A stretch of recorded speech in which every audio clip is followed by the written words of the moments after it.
Lego's highly anticipated Italian Riviera idea set has finally been revealed. Stick around as we break it down. Welcome back to Talking Brickheads. Let's talk about it.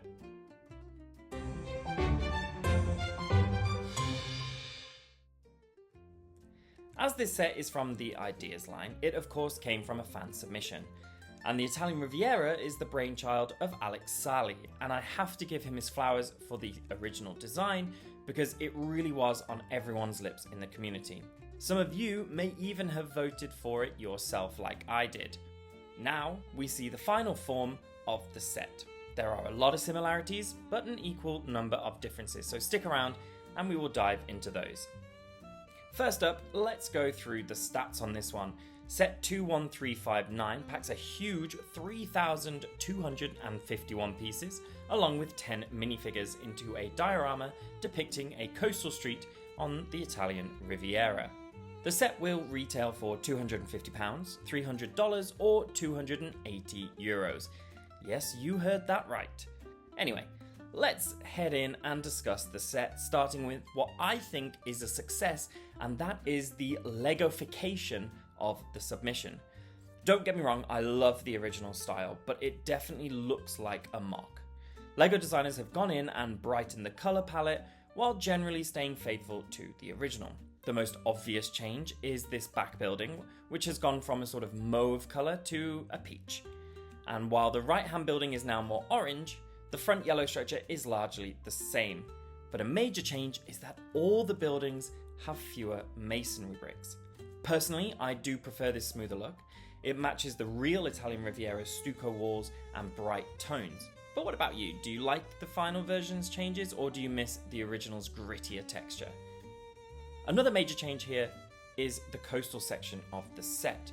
The final set is clearly missing the beach and rail dock, which I think is a shame, even if the real Riviera looks more like Lego's version.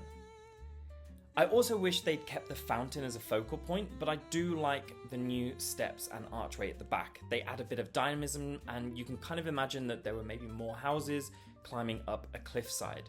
Though here, those steps do lead somewhere specific. More on that later. One thing I think the final set really misses though is the original's diverse windows. Some of them came with shutters, some plain, some cross-hatched. The final version, however, uses ingot pieces for shutters on a lot of the windows, which in my opinion looks a little bit silly. Am I being too harsh, or do you agree?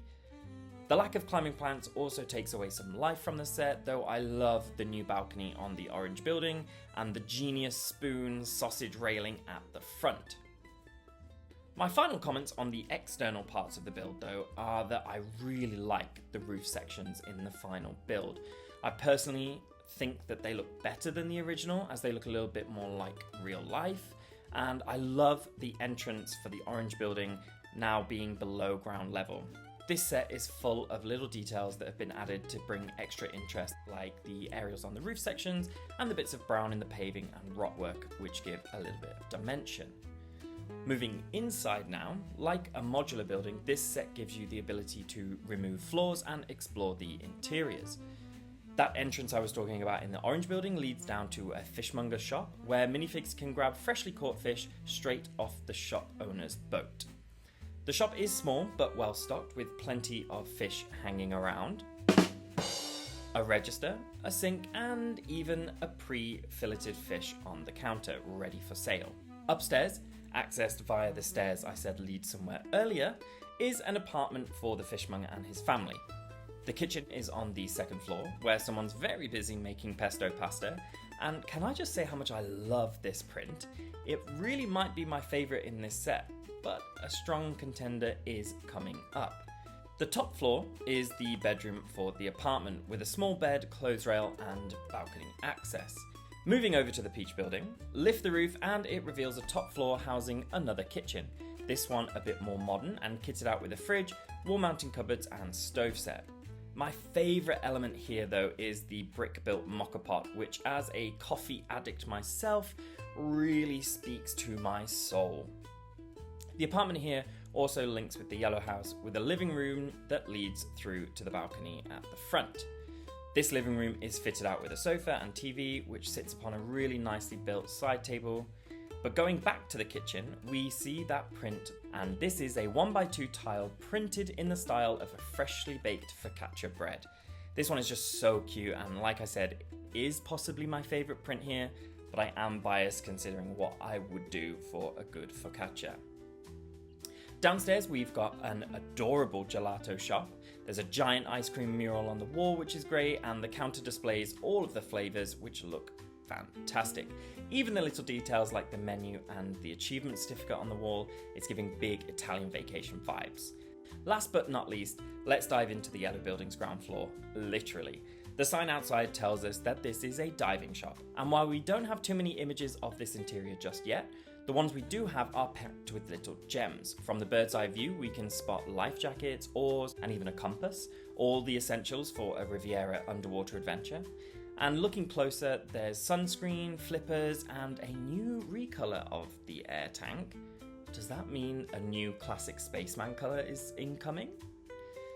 And with that, we come to my final talking point of the video, and that is the minifigures.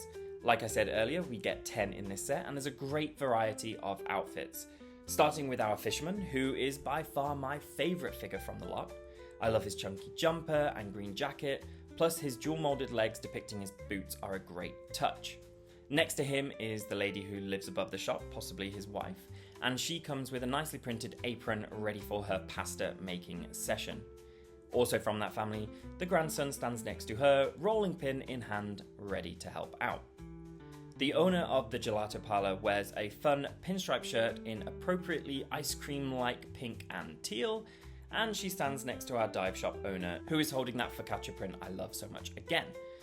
The front row gives us some more generic characters, like this man wearing a colourful ensemble, a young girl wearing a raccoon print t-shirt, and this camera-wielding tourist who is in fact based on the fan designer of this set, which is a wonderful nod to Alex.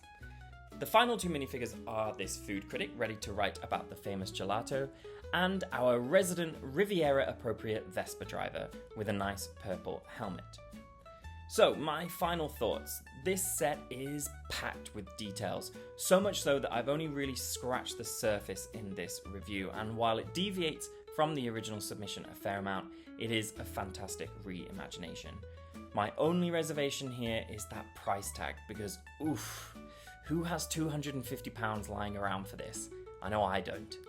As a LEGO fan, there are some sets which are destined for the white whale list, and for me, the Italian Riviera has become one even before it's released.